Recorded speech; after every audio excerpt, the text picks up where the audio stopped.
Assalamualaikum warahmatullahi wabarakatuh. Bagaimana kabar anak-anakku sekalian? Semoga kita semua dalam keadaan sehat walafiat. Pada kesempatan ini, Ibu Guru akan menyampaikan materi tentang jual beli. Kompetensi dasar akan Ibu Guru bahas. Yang pertama, meyakini ketentuan tentang jual beli. Kompetensi yang kedua, membiasakan jual beli yang dibolehkan. Kompetensi dasar yang ketiga, memahami ketentuan jual beli. Dan yang keempat, menyimulasikan jual beli yang halal. Setelah pembelajaran ini selesai, indikator ingin Ibu Guru capai. Yang pertama, siswa dapat menjelaskan pengertian jual beli. Yang kedua, siswa dapat menjelaskan hukum jual beli. Yang ketiga, siswa dapat menyebutkan macam-macam jual beli. Yang keempat, siswa dapat menjelaskan hukum jual beli. Yang kelima, siswa dapat menjelaskan syarat sah jual beli. Dan yang terakhir, siswa dapat mempraktikkan jual beli yang benar dalam kehidupan sehari-hari. Apa itu jual beli? Jual beli menurut bahasa artinya pertukaran atau saling menukar. Sedangkan jual beli menurut fikih adalah menukar suatu barang dengan barang lain yang sebanding.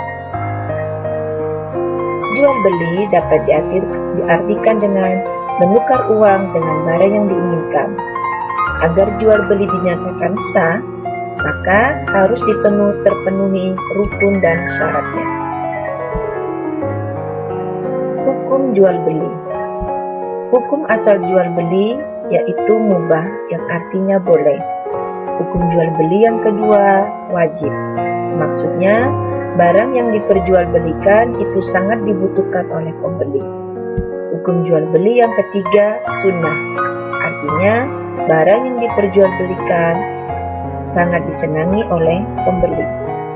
Dan hukum jual beli yang keempat, haram. Maksudnya, barang yang diperjualbelikan dapat membahayakan orang lain. Macam-macam jual beli.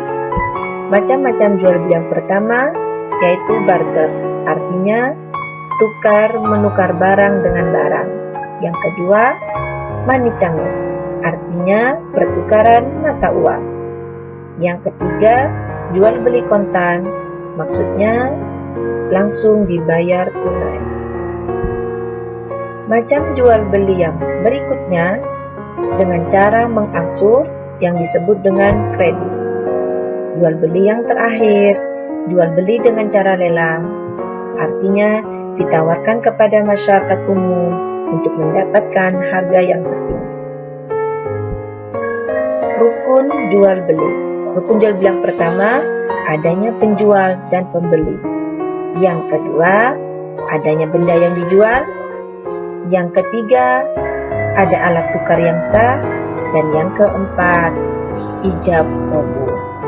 Ijab artinya pernyataan dari penjual, sedangkan qabul artinya pernyataan dari pembeli. Syarat sah jual beli. Agar jual beli yang kita laksanakan itu sah, maka harus memenuhi syarat berikut ini. Yang pertama, penjual dan pembeli syaratnya harus 1. Berakal, tidak boleh gila. Yang kedua, atas kemauan sendiri. Yang ketiga, sudah balik atau berdewasa. Jika ada anak-anak yang melakukan jual beli, itu diperbolehkan dengan catatan barangnya harus bernilai kecil. Syarat sah jual beli yang kedua yaitu barang yang dijual. Syaratnya yang pertama, barangnya harus suci atau dapat disucikan. Yang kedua, memiliki manfaat. Dan yang ketiga, barang tersebut milik penjual sendiri ataupun milik orang lain yang sudah dipercayakan kepadanya. Syarat sah jual beli yang ketiga ijab kabul dengan syarat yang pertama, kabul harus sesuai dengan ijab. Yang kedua, ada kesepakatan antara ijab dengan kabul pada barang yang ditentukan. Syarat yang ketiga, akad tidak dikaitkan dengan sesuatu yang tidak ada hubungannya dengan akad. Syarat ijab kabul yang terakhir, tidak boleh berselang lama. Berikut, Ibu Guru akan menampilkan praktek jual beli. Selamat menyaksikan.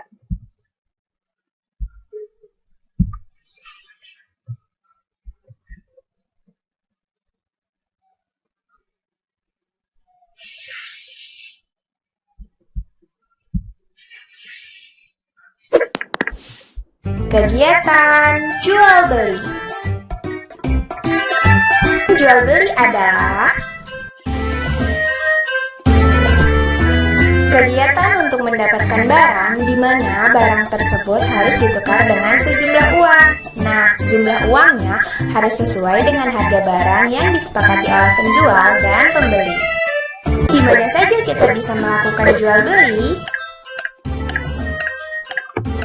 Kita dapat melakukan jual beli di lingkungan rumah. Nah, tempat jual beli yang ada di sekitar rumah kita yang dapat kita jumpai adalah pasar, swalayan, toko, dan warung. Yuk kita bahas satu persatu. Yang pertama, pasar. Pasar merupakan tempat bertemunya penjual dan pembeli dari segala penjuru. Barang yang dijual di pasar adalah kebutuhan sehari-hari, misalnya beras, minyak, telur, sayuran, buah-buahan, dan pakaian. Pasar ada dua jenis, pasar tradisional dan pasar modern. Yang kedua, swalayan. Swalayan dekat rumah biasanya kita kenal dengan minimarket. Swalayan ini merupakan tempat berbelanja modern di mana harga tidak bisa ditawar lagi. Misalnya Alfamart, Indomart, Alfamidi, dan masih banyak lagi macamnya. Yang ketiga, toko. Toko merupakan tempat jual beli yang tempatnya lebih menyediakan berbagai macam barang-barang. Ada juga toko yang menyediakan hanya satu jenis barang. Misalnya, toko alat-alat listrik, toko alat-alat tulis, toko kue, dan toko pakaian. Dan yang terakhir adalah warung. Nah, kalau warung merupakan tempat jual beli yang paling dekat dengan rumah kita. Di warung biasanya tersedia barang kebutuhan sehari-hari, misalnya seperti beras, terigu, minyak, dan sayuran. Nah, di warung juga tersedia jajanan, ada jajanan makanan, jajanan minuman, dan lain-lain. Selanjutnya, kita akan lihat satu contoh kegiatan jual beli di lingkungan rumah, yaitu di warung. Ibu Santi sedang mencuci piring, akan tetapi sabunnya habis. Lalu, Ibu Santi menyuruh Santi untuk membeli sabun. Santi segera membeli sabun. Ia membelinya di warung yang di dekat rumahnya. Ternyata warung itu memudahkan Santi dan ibunya untuk membeli barang-barang kebutuhan. Oke teman-teman semua, jadi seperti itulah jual beli, yaitu merupakan kegiatan untuk mendapatkan barang.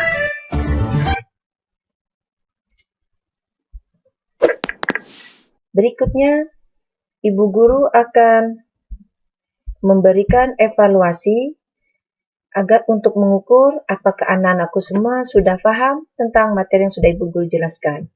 Silakan anak-anakku menjawab pertanyaan berikut. Yang pertama, apa yang dimaksud dengan jual beli? Yang kedua, apa hukum asal jual beli? Yang ketiga, sebutkan 3 macam jual beli yang dilaksanakan di Indonesia. Yang keempat, ada berapa rukun jual beli? Sebutkan. Dan yang terakhir, ada berapa